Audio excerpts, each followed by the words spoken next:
Well, I'll call the meeting to order. Have you had an opportunity to approve minutes? I'll make a motion to approve minutes from previous meeting. I'll second that. Motion's been made and seconded to approve minutes. All in favor indicate by saying aye. Aye. Aye. Motion carries. Any need to change the agenda? No, I have nothing to add. I'll move to approve the agenda. I'll second it. Motion's been made and seconded to approve the proposed agenda. All in favor indicate by saying aye. Aye. Aye. Aye. Motion carries. We've got a couple things that have no designated time. The guy from Carroll Controls that installed our new boiler system stopped by the other day and was explaining a new switch or control that they have just developed. The current situation is we've got 3 boilers down there that come on as the need for heat is increased, and as a result of that, the first boiler is doing most of the work. So they have this new control that they're promoting now that will regulate the usage from each of those 3 boilers. And he's suggesting or proposing that we install this before next fall.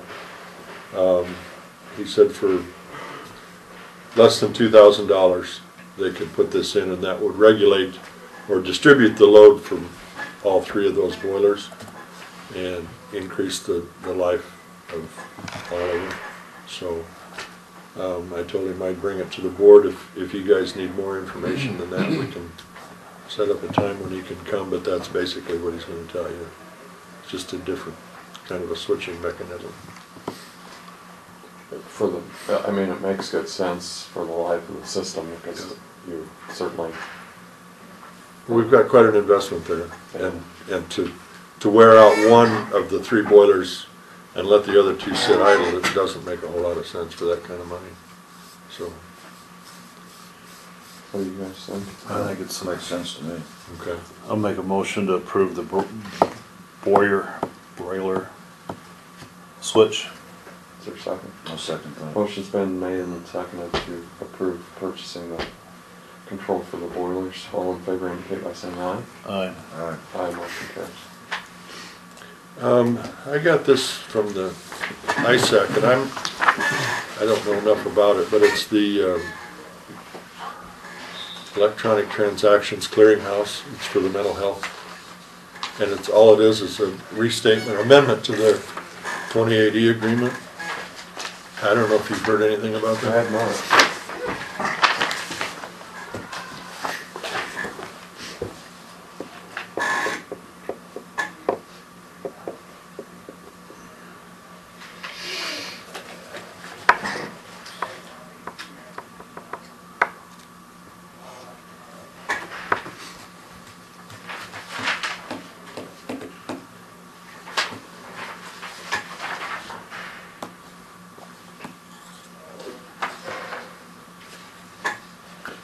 We need to ask some questions about that. Okay. I'm not familiar with. We can table it till next week.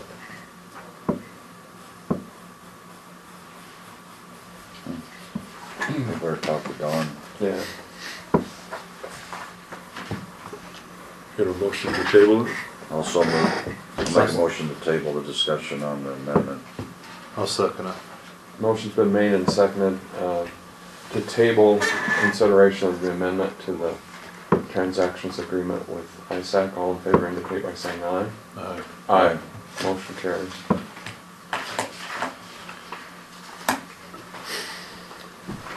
Sheriff, do you have something going on today? Do you need some time? Or?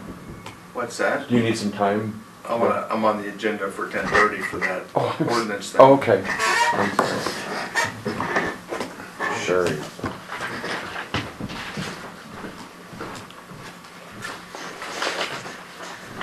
This is for Jake Barrett. He's building a house. It's the one north of Lakeview. No, over by Wall Lake. Oh. Just, South of the Wall Lake Cemetery. yeah, Oh. information. And it falls in the urban transition. And I sent it to the city, and the city has their okay on it, so. I'll make a motion to approve, Jake Barrett's building permit. I'll second that motion. Motion's been made and seconded to approve Jake Barrett building permit. All in favor indicate by saying aye. Aye. Aye. Aye. Motion carries. Okay. Jake, Okay. one of Jan's. Paul's Dave's grandsons. son, yeah. Dave's son.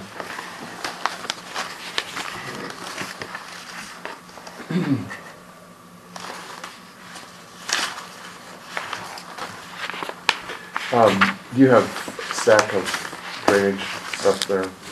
Jim? Yep. Thank you. My original. What's that? I said, do you have your original? Yeah, I think I'll just trade your, Okay. unless you want to keep it. No, I don't. Right there, I'll just keep that one and. Okay, that's Okay, it. Thank you. Sharon.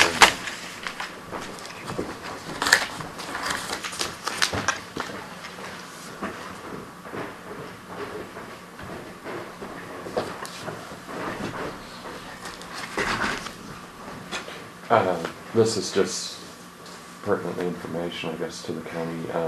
We have, the Board of Health, Public Health has received Jill Bontrager's contempt for resignation.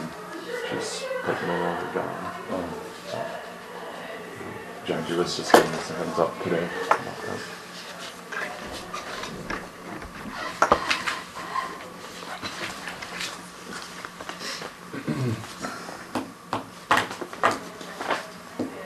She had been employed by Unity Point before and has taken a job in Fort Dodge with their hospice operations.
That Barrett's building a pretty good sized house, 5 bedroom. Is that the one that is the main one at the? It's his brother though. Josh is, Josh, that's right, I couldn't think of what his Bruce, he works there. How are you guys? Good. Dean. I Jake works there. think so, yeah. Does he? I'll make a motion to approve the drainage claims. Is there a second? I'll second it. Motion's been made and seconded to approve drainage claims. All in favor indicate by saying aye. Aye. Alright, Aye, motion carries. I'll make a motion to pay the claims of $308,578.85. I'll second that. Motion's been made to pay claims on the register. All in favor indicate by saying aye. Aye. Alright, Aye, motion carries.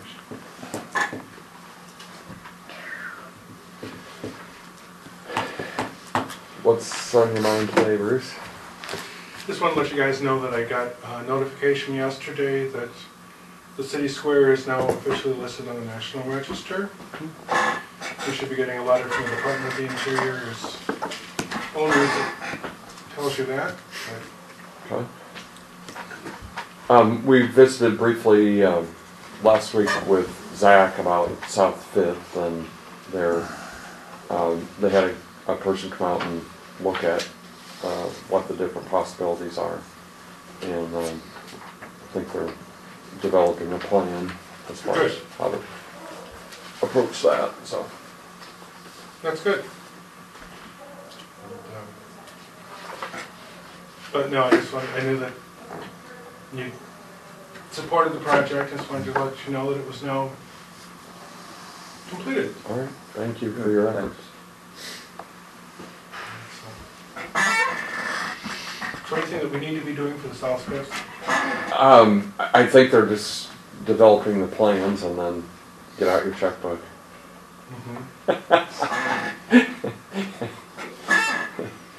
No, I don't think they're, when they have the plan and then, You can't really get out your checkbook even until there's a plan to figure out, you know, which checkbook to get out.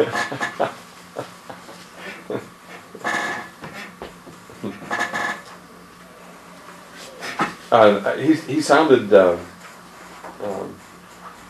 optimistic about, they thought they were first initially gonna maybe have to reconstruct the base, and now, their experts don't think that's necessary, to possibly lay cement over the top of the existing base.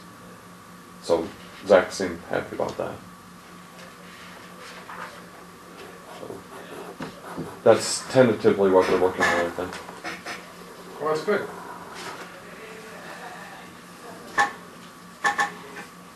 It's nice not being a total joint replacement, you know. Well, if we would have had to start all over, that would have been much more expensive, I'm sure. So I think he seemed to be pleased about the fact that they did some investigation and thought the base was as solid as they could recreate. So That's great, because it certainly needs attention.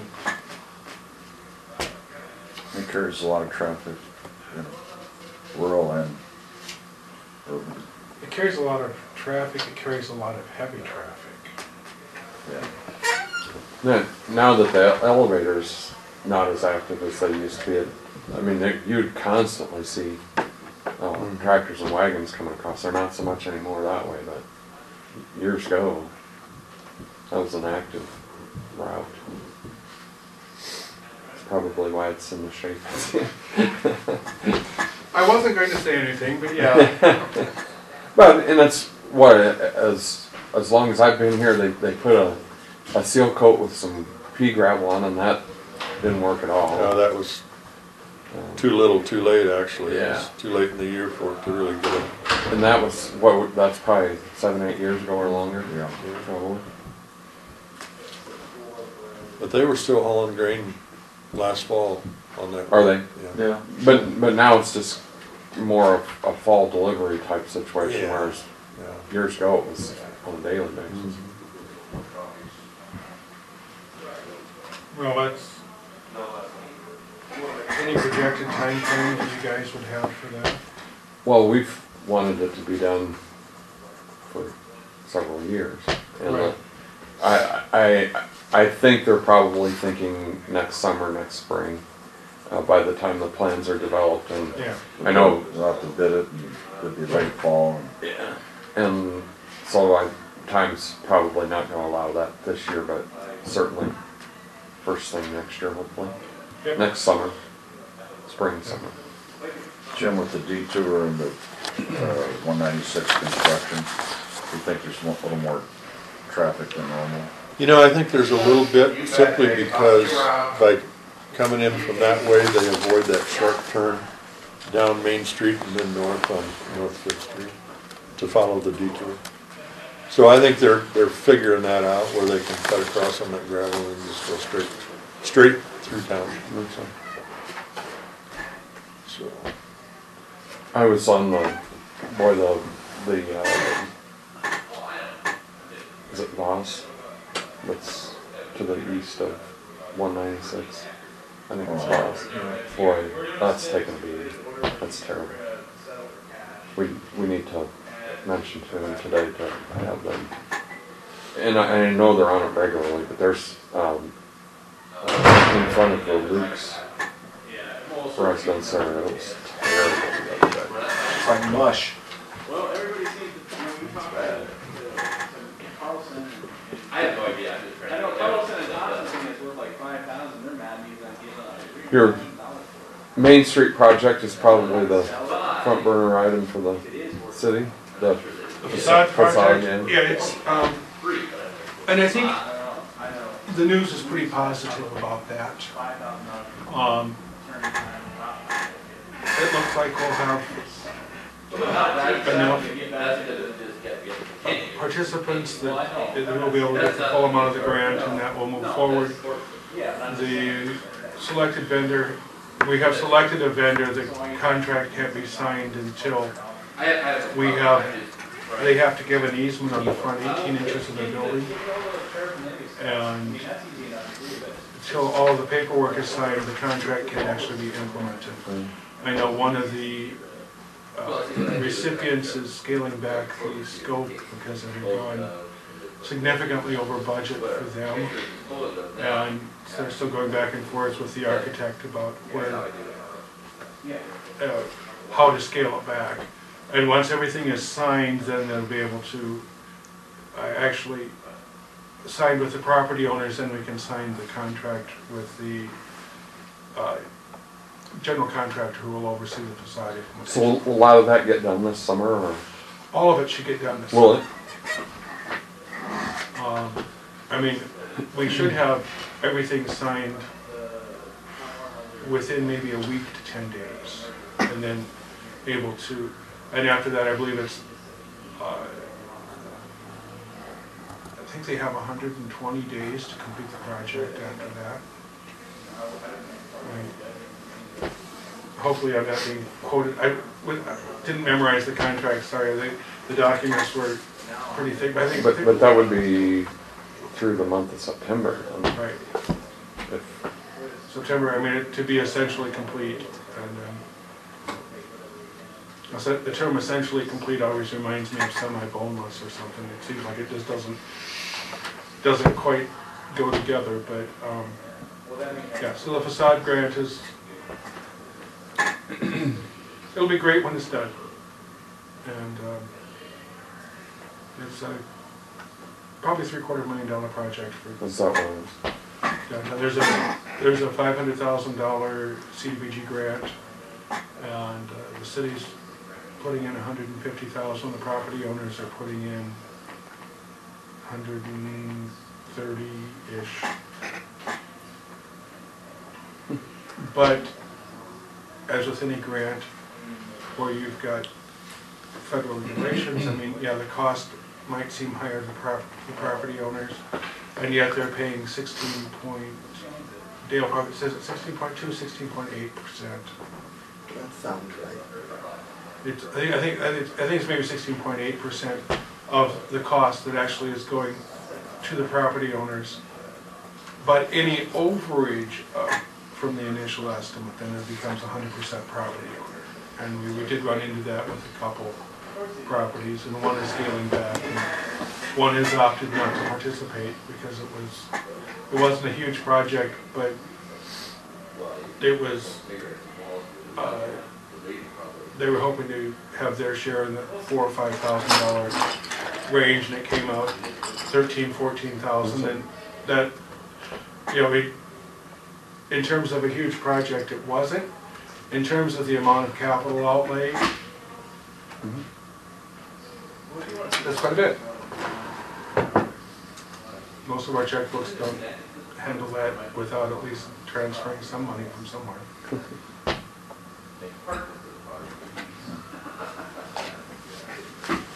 What's new with you guys?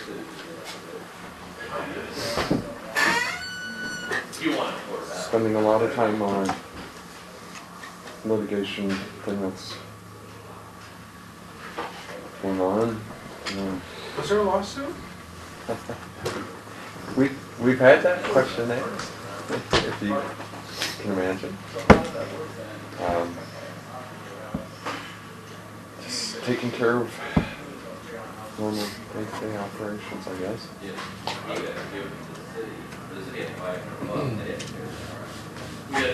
Thursday night?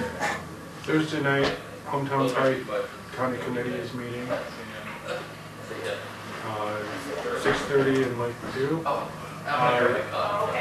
Georgia Freerks, the new coach, will be with us that night.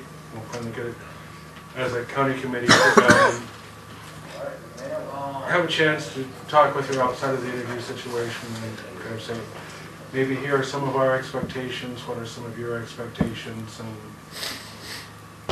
begin to forge a working relationship to look ahead for the next years. I'm going to go over to Lytton tonight for that fire department situation. I just have to open the meeting for them, so then they can do their official fire department and town relationship contract. Yeah.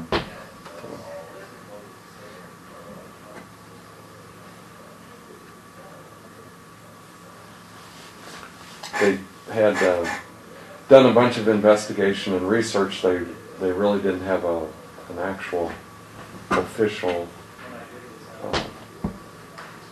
construction or document for construction of their fire department and operation, and so they kind of went back to get things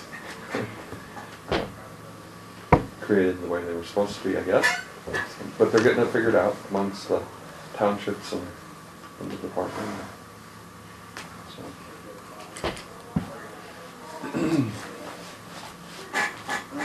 I'm curious, why did that become an issue? It operated all these years. I'm not sure. I guess did you guys hear the answer to that question? It might have been through insurance where they were going through some of that and figured out that they didn't really have official documents for their. The Lytton Fire Department was not covered by the insurance. Really? Because they weren't part of. They didn't have a charter and their official. Although they've been operating all these years, and yeah, and I've done a good job. They really have, but so I think that was the basis for them doing their checking into their constitution and discovered that they really didn't have the official documents that were necessary for the insurance carrier. There was a guy that originally worked for Iowa State that came and walked them through all this. He was very good. Ken, we're past our 10:30 mark. Let's talk about county ordinances, shall we? Ken. We got a couple issues. I just talked to the county attorney out in the hallway.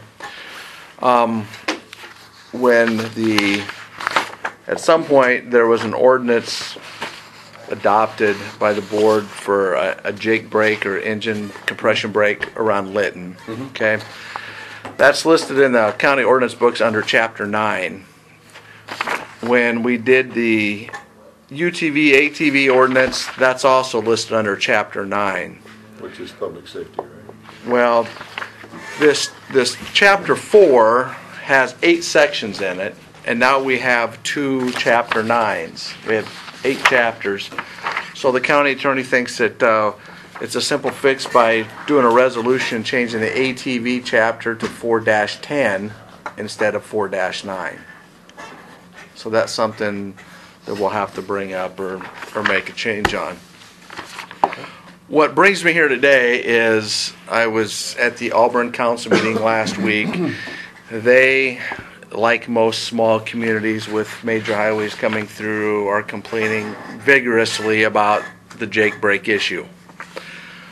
My issue with that is that they have a city ordinance which does not allow us to enforce their city ordinance outside of their incorporated city limits. At some point, the board adopted the ordinance for Lytton, which extends that a mile outside of their incorporated city limits. Auburn would like something like that as well. I spoke briefly last week with Jim about maybe we just do an ordinance within a mile of each incorporated city in Sac County. Reviewing the ordinance under 4.9-7 enforcement, it says this ordinance is deemed a county infraction. It shall be enforced pursuant to Chapter 1 of the county ordinance book. That kind of causes a problem. And I don't know how you get around this, but this is a municipal or a county infraction, which does not allow us to issue citations on those. We can't write tickets on this on our standard format because it's a civil action, it's a new civil proceeding, and it has to be brought by the county attorney. And that's the same way with municipal infractions in all the cities. The city attorneys are filing these. So what would have to happen is that we would have to, if we identified a violation, we would stop the driver, identify the driver and the company, send a memo to the county attorney requesting he file a civil action against this driver.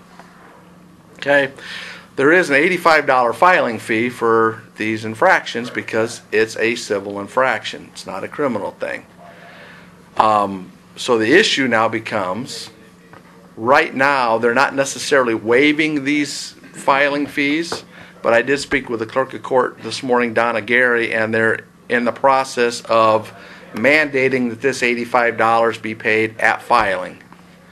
So at some point, because the county is bringing this infraction against this company or this person, somebody's budget's gonna have to pay $85 to bring this. Which brings it to another issue, is that if they're found guilty and they don't pay, according to Judge Bush, and I spoke with him this morning, then it's a civil issue. The county then's going to have to take a civil issue against them, garnish their wages, levy their properties, and those types of things. So you can't get a contempt of court thing because it's not a criminal proceeding.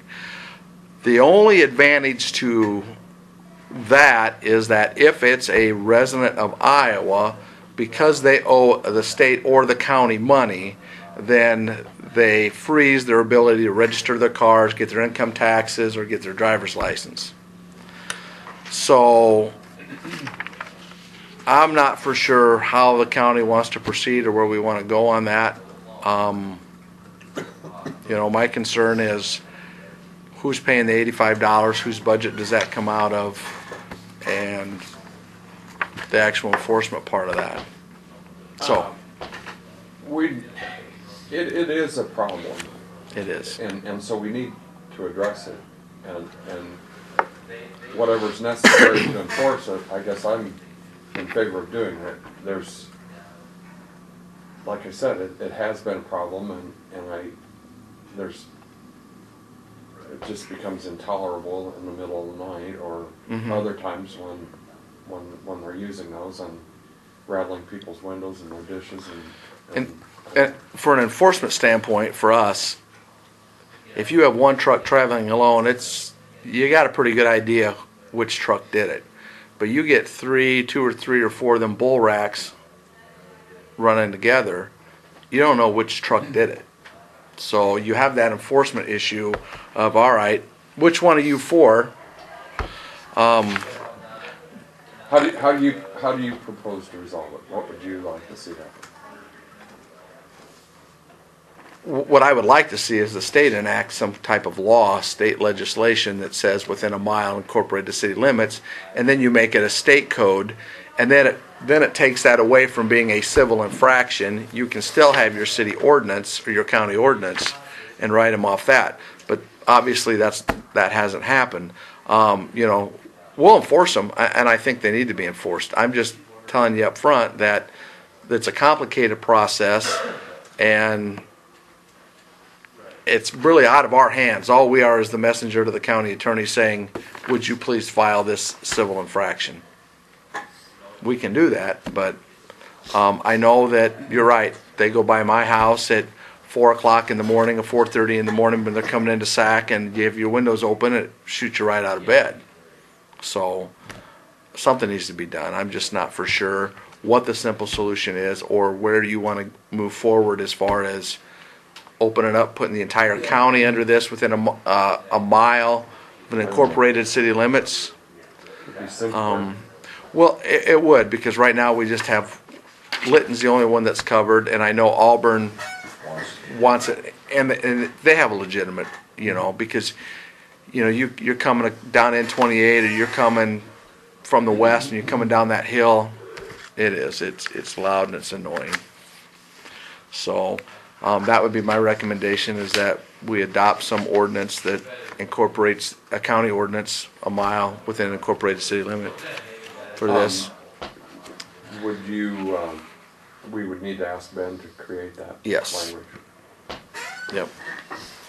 We can do that, and I'm assuming that he could probably just amend this one or rewrite this one to, incorporate the entire county,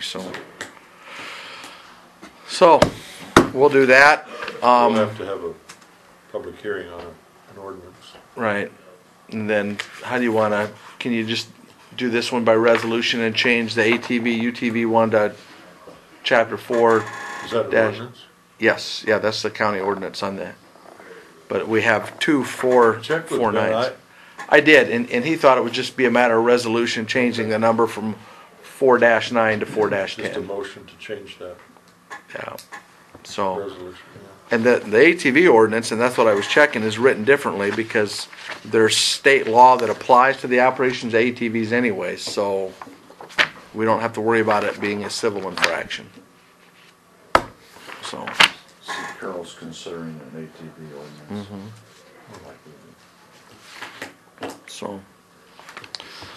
so that's all I got. Anybody have anything for me? No? Okay. I'll Have you put, had any, have you had any problems with our keeping the people off the roads and around these livestock? no, not really. We're chasing our tails on asparagus hunters. I'm assuming they're asparagus hunters. A farmer will call and say, we got this car, suspicious vehicle, driving real slow. We had one incident up south of Nemaha where a farmer and a UPS driver got into an altercation because UPS driver went past his turkey site and the road was closed. The UPS driver was on a legitimate route or delivery, but he could have detoured that route. So we talked with UPS and Carol and asked them that, if you have a delivery on that road, you can be on that road, but if you don't, please go the extra 3 miles out of the way to get where you're going. So other than that, no. That's Dr. Bullock. All of our cars now are equipped with rubber boots, rubber gloves, that Vericon, so that if we have to go on a site, we have a protocol for entering sites and decontamination. And so our standard protocol is that short of it being a life or death issue, we're not going on these sites. They can come to us, and so we don't want to be accused of aiding to the spread. Absolutely. So, but other than that, that's about it. So, all right, thank you. Thank you.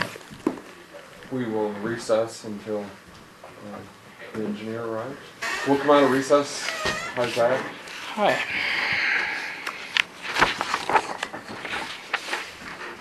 That would make the NDA a lot less appealing. Absolutely. And then the Something travel, said for and the season's way longer, Oh, and the travel demand. But Thank you. You're welcome.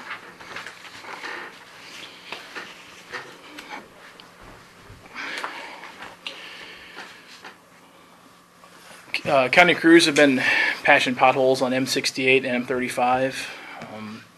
Also graveling some stressed areas in 6 different townships. Trying to work on field drain tiles as well when in between rains when it's not too wet. And still blading, still blading gravel roads, trying to get them into shape. There's still some areas that are. we were having Voss in places is just nasty. And I'll talk about that now. I was going to bring it up down below, but we're trying to stay off those areas of those dust control areas as much as we can. But it's getting to a point where we got to blade through them, and I'm sure there's going to be people that aren't happy about it. But yep, because it just it was in front of the loops there, and then a couple other places. Boy, it was. Yep. Mike just mentioned that to me this morning, and and he wanted me to talk to you guys about it as well to make sure that we're all on the same page, because he said he's agreed the same thing. It's getting to the point where it can't stay the way it is. And if that was applied by DOT and it needs to be redone, DOT needs to redo it. Yep, and I know Mike was planning on talking with Benny about that, and I don't know if that'd be something that's going to happen right away, but I would sure think there's a need for it. I'll put it that way. So. But yeah, and it's not even just Voss. There's some of the other routes. I think Voss is the worst, but there's some other areas that are. That was the one I happened to be on, and it was god awful. Yeah. Yeah, we can't have water staying on the road, big potholes. I mean, it's just you're going to keep chasing our tail if we allow that to continue. So. Okay.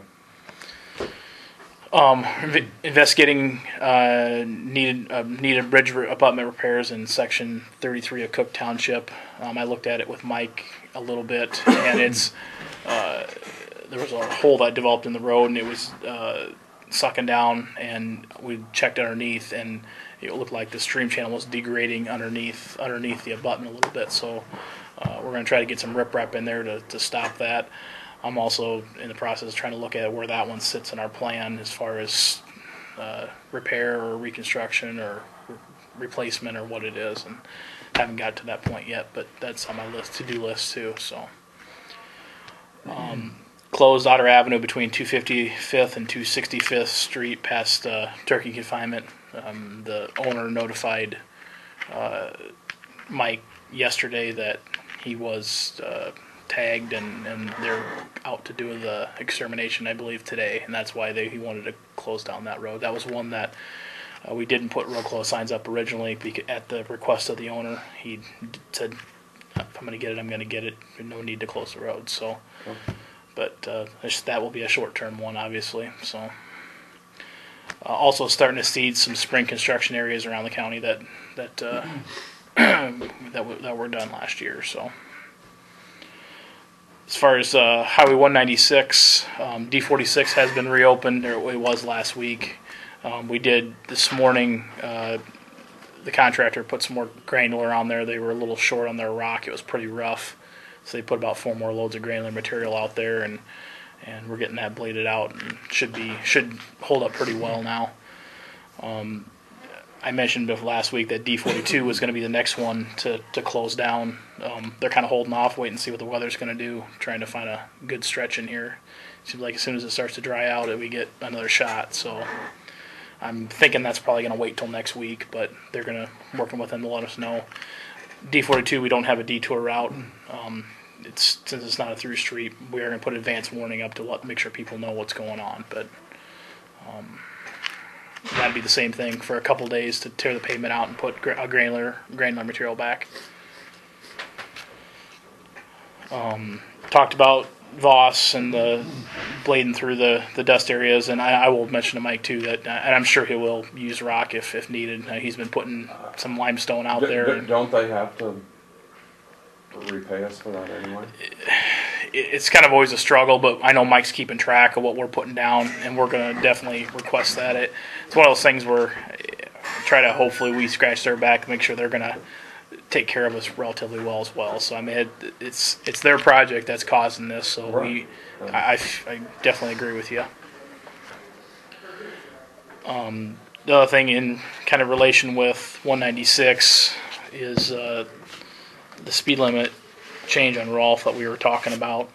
I've got some information that I wanted to hand out that I had gotten from the DOT.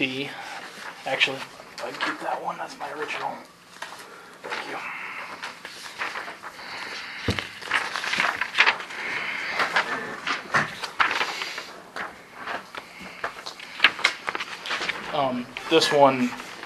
This is the brochure that I think it's been around for a while. They have revised it, but it basically talks about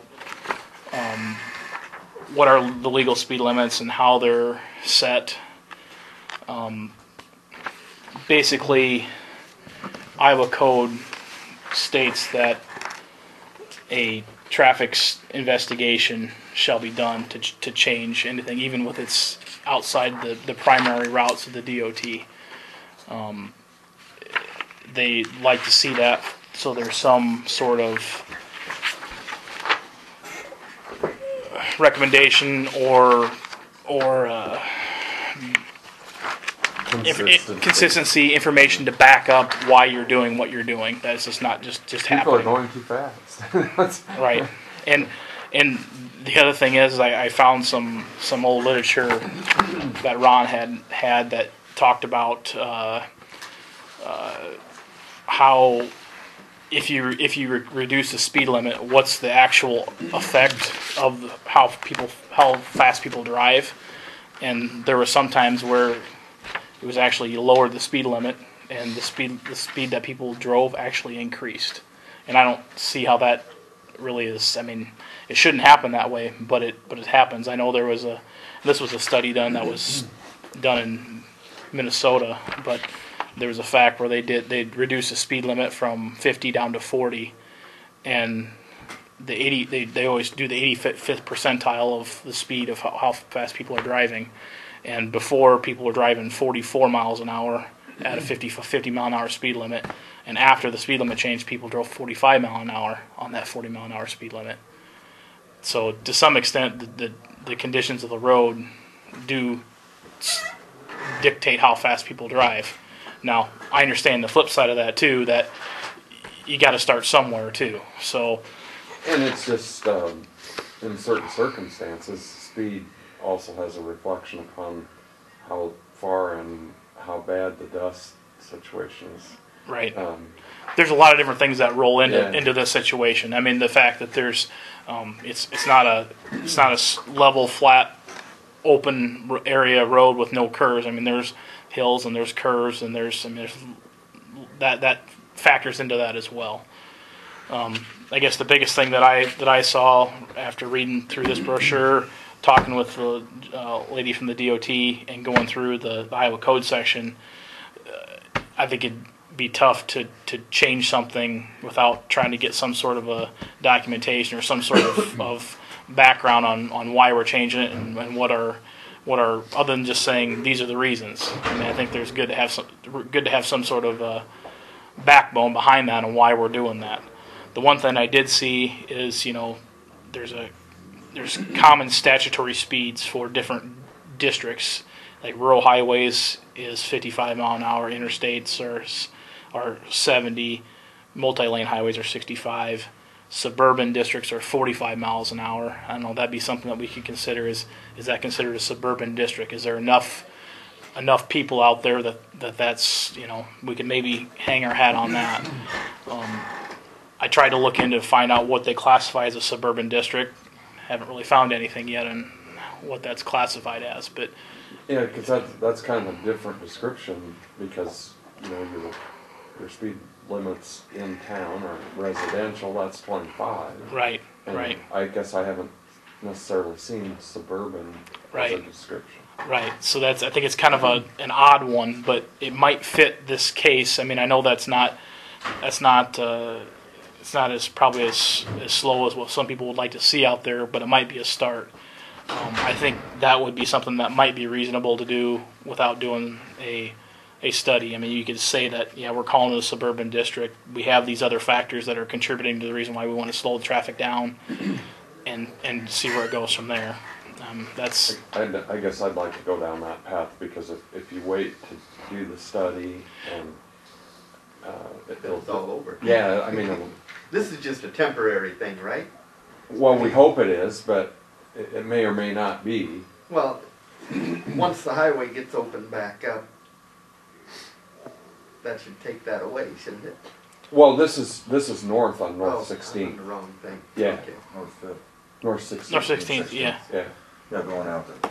But, Okay. and they think they're still seeing some extra too, because of the 196 problem. They're seeing more trucks and more traffic that are heading directly out to 20 that way, because they can't use 196. right. Instead of going through town, that's the shortcut. Yeah. I guess that's my personal preference, is that if we could consider doing that, that's a start, and then see if that would have any effect. What do you guys think? I think that's the way to go. I mean, I hope that it helps. Like I said, I hate to go too far without knowing some background and having someone be able to say that there's good sound engineering judgment behind why we're doing that with a study. And the worst part about those studies is, and I know this has happened with some cities, is that they do a study, they want to try to reduce the speed. They look at what it is, and actually the study says raise the speed. So We've seen that. Yeah. So I mean it. But with the extenuating circumstances and the idea that we're seeing additional traffic at this point in time, and then the shortcutting because of other construction, I think that's a reasonable. I think so too. I mean, with the situation, with the especially the truck traffic, I mean, that's a big part of that, I think, in my opinion. Sure. So I'll pursue that then. I guess I have to look in to see. I'll try to look in to see what it takes officially to do that. If we need to have a resolution for that, or if we need to. I guess I don't know what it takes. From the board. Well, that, or I don't know if there has to be something. If there has to be anything changed in an ordinance for that, or how that works. I'll dig a little further into that, I guess.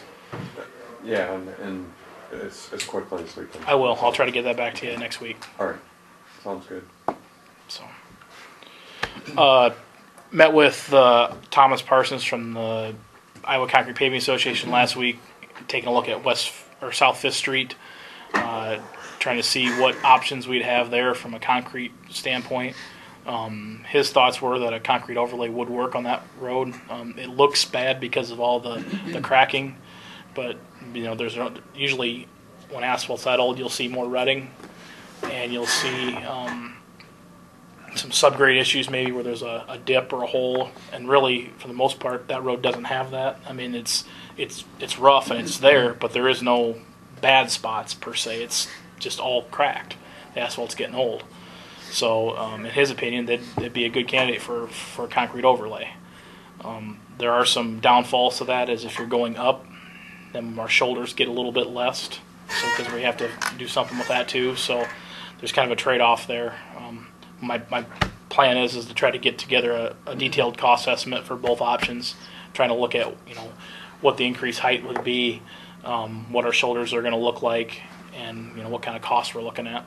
Either way, though, you're going to raise your height. So whether you overlay with asphalt, probably be 3 inches. Yeah, you when you do that full depth reclamation, you probably are going to add an inch there too with that, maybe even an inch and a half. So it's getting to be close to the same.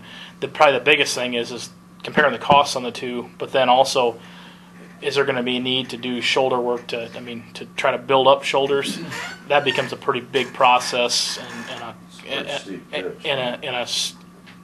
it's not a very cost-effective process. So I would like to get out there and try to measure what we have for shoulders, and if we go up, what are we going to be able to put down? You know, my original thought was try to get some sort of a granular shoulder on the, you know, for 2 feet off the edge or something like that, and then tie them back into the shoulder that's there.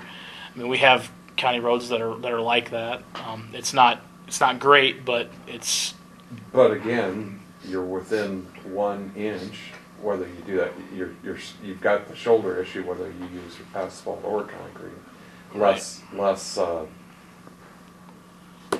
construction and time probably with concrete than if you have to do the asphalt situation. The big, I guess the options of that is if there was a major concern about the shoulder and we couldn't get, whether we need more right of way or steepen the ditches anymore. Now you're talking about doing a complete replacement so you can keep the road at the same level or lower. And we hope to avoid that. I completely agree, and that's the trade-off that we'll have to look at when it comes to those shoulders. So that's what I'm trying to evaluate, I guess. Was the city administrator out there with you? Yep, I met Adam out there and we looked at it. All three of us did. So he's on board with it. Yep, he's kind of reporting back to the city as well on what we're finding and trying to keep the ball rolling on it. So. Excellent. Dean pointed out there was a concrete expenditure in our claims today. I initially thought it was a grinding, but that was later. That there was a $40,000 concrete expenditure in our claims today. And then there was a $75,000 for grinding. Trying to think for the 40,000 would have been. I'm wondering if it's not the paved side road connections. Nope, that's something new that we're going to talk about. Okay. But does it say who the vendor? Kurt Brow, That's a Shaler. concrete. For 40,000. Okay, what that was is we bought concrete, recycled concrete to crush to have as material. So it's not new concrete; it's existing concrete of an existing stockpile that Mike bought to be able to crush up and use as granular material in that part of the county. That's what we did. Instead of going and buying limestone and hauling it, we bought this concrete, paid someone to crush it, and it's another option to be able to try to save on costs a little bit as far as buying more limestone is basically what it is. It's a in lieu of limestone, we can use that. That's what that pile was. Basically, it was buying the concrete was what the 40,000 was, and I think there was a separate one for actually crushing the material, hiring the concrete to crush it. There's a 75, and right. aren't you crushing in the Wall Lake area, or you did recently? That Yep. was months ago, man. We did that one a little while. been that long? I think that one's gone through, and I'd have to double check that crushing. The crushing for the 75,000 may have included that. I think they did the work, but I think they billed us when they got done doing all their crushing. I think is what that was. Okay. All right. Thanks. So it was almost 79,000.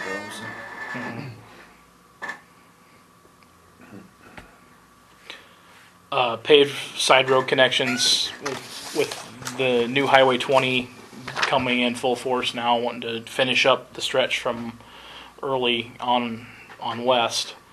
One of the comments that was brought up was paving the side road connections, which would mean the gravel roads that would be coming into Highway 20. It hasn't been done in Sac County or Calhoun County, and I don't even think if there was any east.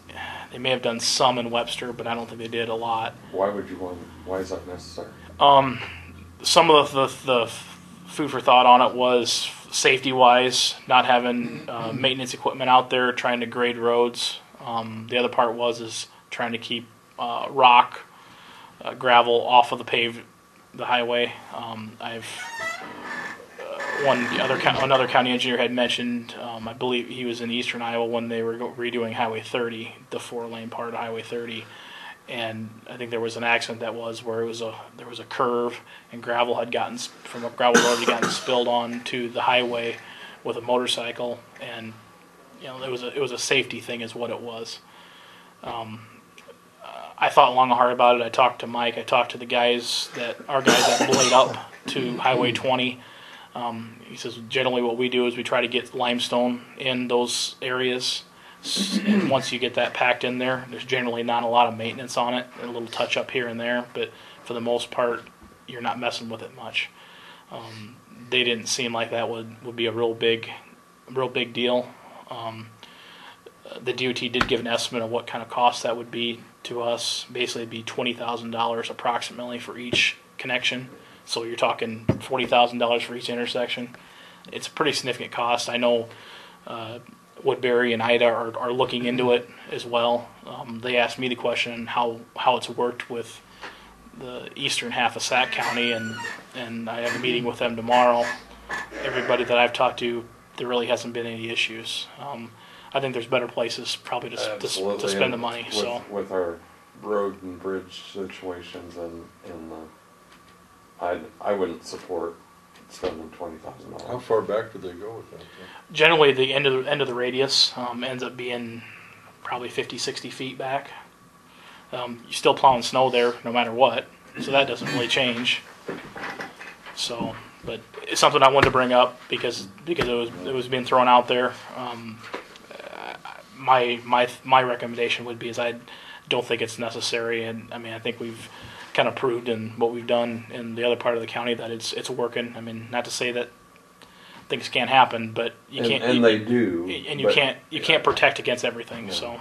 And I mean that's a pretty significant cost, and okay, so you do a short section that way, you have the balance that hasn't been done. Right. So. I think I added up. I think there's about 15 connections that are left, gravel connections. So it'd be, and that's twice that. Well, no, it's seven. The summer T intersection. So there's you're looking at $300,000. I know Ida County. I think there's. I think he was figuring $750,000 worth of connections. Wow. And I know their board is struggling with that, and I guess they're struggling too.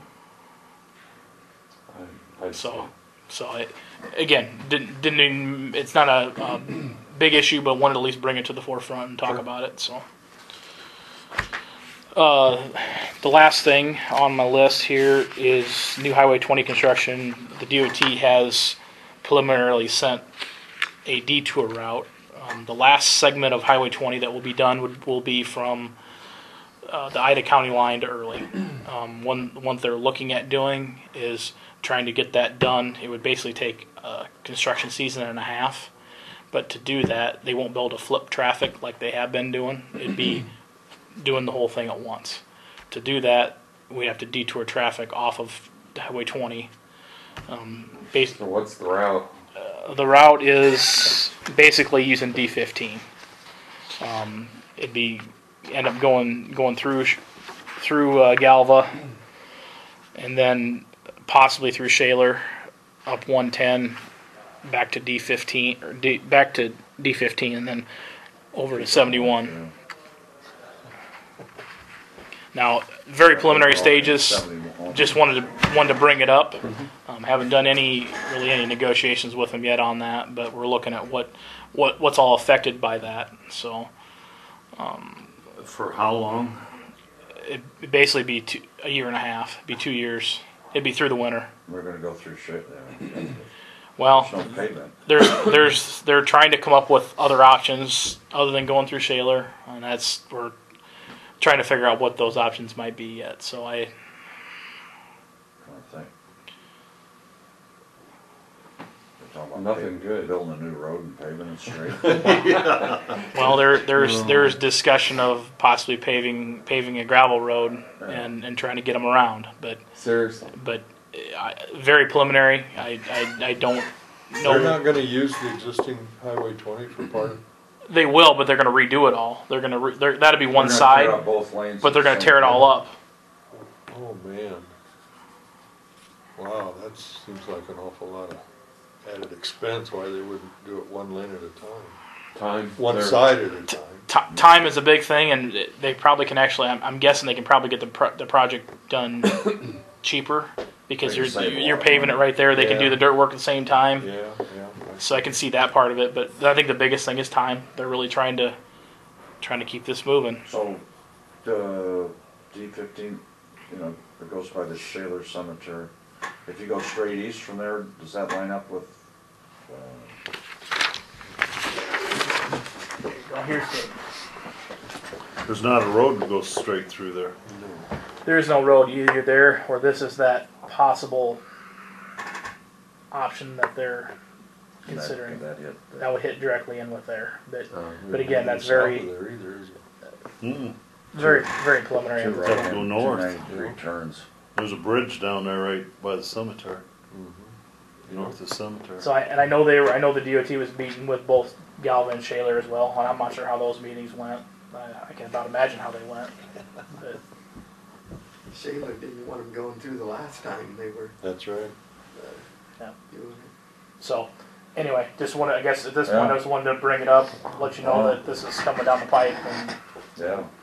one way we'll be dealing with it. So, Well, and then it'll really come down to the arrangements they can get with the towns. right. I mean, and we'll be secondary. Right. Well, the big thing about it is you can say where the detour is going to be, but where's the traffic going to go? Because that's the other thing that's got to be, you got to consider. I guess I'm hoping the two communities are considering is that, you know, if Yeah, you can either be paid for it or not be paid for it, and they're going to take the route they want to take. For right, the people who know the roads and where the shortest route is. right. I mean the local traffic's going to be what it's going to be, but I guess the part that I see in this is that, you know, all the rest of Highway 20 from one edge of the state to the other state is going to be completed, and this is the last stretch. That truck traffic's going to go somewhere, and it's going to go here. So there's a lot to consider there. Yeah, and you better be supported for the damage. Right. And if you don't make an arrangement, you won't. That's right. Wow. That's pretty scary. Well, the governor said it'll be done by 2018. So. That's what they're pushing for. It'd be construction 17-18 construction seasons is when they would be trying to get this done. So. But I'll keep you in the loop on that as far as what's going on, and that's where we're at, I guess. So. Okay. Any other questions? I don't believe so. And you've obviously had the conversation about Boss and any of those others that are on there. Just gonna have to do something. Yep. Well, and yeah, Mike is trying to hold off as long as we can to try to save that. You know, the rains have really diminished the dust control anyway. I mean, that's take a big hit on it with the amount of rains that we've had, the heavy rains that we've had. But we'll be in communication with the DOT and trying to work that out. So. I'm kind of curious on the bridge out is town on 196. What type of construction is that going to be? Is it going to be a concrete beam? I believe it's concrete beams. I'd have to double check to be sure, but I believe it is concrete beams. In the process of building. They're working on all the substructure right now. You know, trying to getting ready. I think they've driven their pile, or at least some of it. I've heard of pounding. I think they actually. I don't think they poured a cap, but I know they poured a little bit of concrete down there. I seen there had some trucks down there, so they're. I think the biggest thing was they were trying to get out of the water early May, and I think they accomplished most of that for the most part. So I haven't really dug into that too far. Well, sometimes we get a big rain and a lot of water comes down from. I wondered if that's what they're. Have you been down to the site, like down the south bridge over there? Right? I haven't been there lately. No, I guess I trying to remember the last time. It's been a week or two ago. I think I went past on the curve down there, but haven't been there lately. Things going well otherwise? Busy. Seems like there's always lots of things popping up, whether it's 196 or new 20 or something, but going well. Good. Excellent. I'm glad, you know, at least on new 20, it'll be a couple of years before all that unfolds. It'll Right. Still be. Yeah, I don't know. I mean, would it be better to be first or last? I mean, there's pros and cons to both of those probably. So, but, Yeah, there's a ton of work to be done. yeah. for that deal. Okay. Thanks, Zach. Yep. Thank you. Any other business? Make a motion to adjourn. I'll second. Motion's been made and seconded to adjourn. All in favor indicate by saying aye. Aye. Aye, motion carries. Thank you, everyone.